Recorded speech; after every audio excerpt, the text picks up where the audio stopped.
Fala pessoal, tudo bem? Olha, hoje a gente vai tratar aqui sobre o resultado final do teste de capacidade física, né, do concurso da Polícia Civil do Estado da Paraíba. Hoje é dia 11 de agosto, foi publicado esse resultado, né, após a interposição dos recursos administrativos, e vocês puderam ver, né, que dia 18 vai ser disponibilizada a justificativa, né, dos recursos que foram interpostos, mas no dia 21 de agosto nós teremos a avaliação psicológica, que é a próxima fase do concurso. O resultado provisório vai sair no dia 6 de setembro. Então percebam que a gente já tem um cronograma bem apertado, né, e por isso que a gente precisa tratar sobre algumas questões, porque muitos candidatos nos procuraram, né, procuraram o nosso escritório para perguntar sobre as possibilidades, por exemplo, da anulação do teste de capacidade física e a possibilidade, né, de continuar nesse concurso. E como vocês sabem, né, nós tratamos com muita seriedade, com muita transparência, apresentando os riscos de uma possível judicialização. Mas aqui eu escolhi 3 pontos, né, dentre as questões que foram trazidas, que eu acho que vai ser interessante para orientá-los melhor. Primeira coisa, pessoal, muita gente perguntou sobre a possibilidade, né, de pedir a anulação do teste de capacidade física para aqueles cargos mais burocráticos, mais técnicos, por exemplo, o cargo de perito. E essa é uma questão que, inclusive, né, em outros concursos, muitos dos nossos tribunais do país já se debruçaram sobre essa matéria. E eu posso te dizer o seguinte, que há decisões, né, em alguns concursos que abarcaram essa tese, que aceitaram essa tese de que alguns cargos que são mais técnicos, que são mais burocráticos, cujas atribuições, né, não necessita de um rigor físico, né, muito elevado, né? Veja que para você ser policial militar há uma necessidade de um rigor físico. Mas, por exemplo, para o cargo de escrivão, para o cargo de perito, as atribuições do cargo não são mais técnicas, né? E aí seria dispensável, por exemplo, a realização do teste. E aí, veja só, é uma coisa a se analisar. Vários tribunais consideraram que não. Se há previsão na legislação, né, e no caso da Polícia Civil do Estado da Paraíba, nós temos a previsão na lei orgânica desse requisito, da pessoa ser submetida a um teste físico. Mas mesmo que haja previsão legal, a gente tem que analisar se realmente é razoável ou não essa previsão.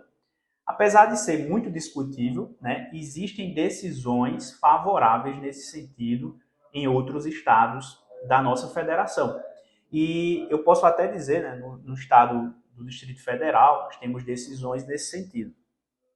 E aí, vejam só, outra questão muito importante que o pessoal pergunta é sobre, mesmo tendo a previsão na legislação, se isso seria possível. Né?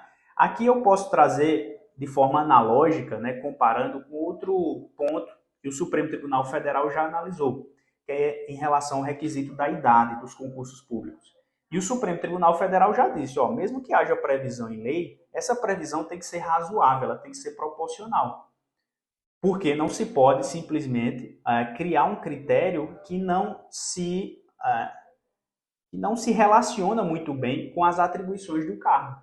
Então, da mesma forma, a gente pode trazer isso de forma analógica em relação a essa previsão do TAF para aqueles cargos mais técnicos, mais burocráticos. Essa é uma questão interessante e que, como eu disse a vocês, vai ter que o judiciário analisar. Eu não posso dizer que isso vai ocorrer ou não, mas nós temos decisões, são poucas, é uma corrente minoritária, mas há possibilidade nesse sentido. Uma segunda questão também é sobre as condições de realização desse teste.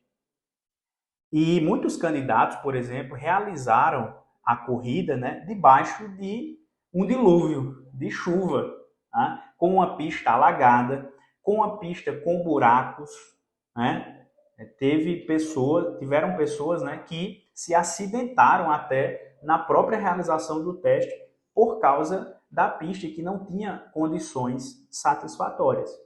Ora, outros candidatos em outras baterias realizaram, né, o teste com sol, né, sem chuva, sem a pista estar alagada. Muitos candidatos em João Pessoa tiveram a possibilidade de correr numa pista com melhores condições.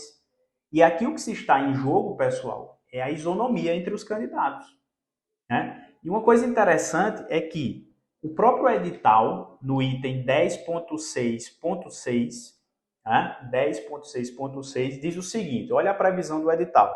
O teste de corrida de 12 minutos deverá ser aplicado em uma pista com condições adequadas, apropriada para a corrida e com a marcação escalonada a cada 10 metros. Então, perceba que o próprio edital prevê a necessidade e a obrigatoriedade de que a pista esteja com condições adequadas. E como existem vários candidatos que estavam concorrendo, né, eles têm que ser submetidos às mesmas condições, porque senão nós teremos aqui uma quebra da isonomia entre os candidatos. Então, nós entendemos que esse é um ponto também questionável, certo? Há decisões em casos semelhantes também favoráveis nesse sentido. E aqui, nesse ponto, o candidato teria a oportunidade de refazer o teste em condições favoráveis, em condições adequadas. Então, quem estava nessa situação, eu acho que é interessante e há essa possibilidade, apesar dos riscos, claro, de uma ação judicial, mas é uma questão pertinente, né?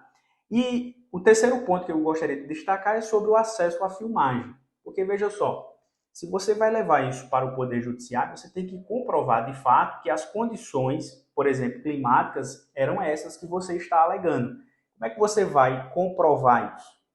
Eu sei que muitos candidatos filmaram, né, de longe o teste, mas uma prova cabal seria a própria filmagem feita pela comissão organizadora do concurso, né? Mas essa filmagem foi negada aos candidatos. Mesmo os candidatos requerendo pelo recurso administrativo ou até com e-mail para a banca, e não houve a disponibilidade dessa filmagem. Veja só, os nossos tribunais entendem que é direito do candidato ter acesso à filmagem do seu teste, até para que ele possa fazer um recurso administrativo e exercer o seu direito de defesa. Então, se isso não aconteceu, isso é uma violação aos direitos dos candidatos, certo? E para aqueles candidatos que querem ingressar e discutir isso judicialmente, você também pode requerer à Justiça que seja disponibilizada essa filmagem até para comprovar essa alegação. Então, esse é um direito do candidato que também está sendo violado aí pela comissão organizadora desse concurso. Então, pessoal, eu acho que essas são as principais dúvidas, né, em relação a isso. Eu sei que o TAF exige, né, uma série de cuidados. Eu sei que muita gente, por exemplo, ficou faltando 10 metros, né, 50 metros. É muito difícil, por exemplo, o judiciário flexibilizar isso, porque aí sim ele estaria fazendo, ele estaria quebrando a isonomia entre os candidatos. Porque se abriu para uns, teria que abrir para todos. E o edital é muito lacônico em dizer a distância que o candidato deveria percorrer, certo? Mas essas outras questões, eu acho que são questões plausíveis e razoáveis que podem ser discutidas judicialmente. Tá bom, pessoal? Mas se ficou alguma dúvida, você pode falar aqui nos nossos comentários. Você também vai encontrar aí um link para falar com a nossa equipe, tirar qualquer outra dúvida também que você deseje e ache pertinente. Estaremos sempre aqui à disposição para ajudá-los aí no que for necessário. Tá bom, pessoal? Então, forte abraço, continuem na luta, não desistam dos seus sonhos e vamos lá.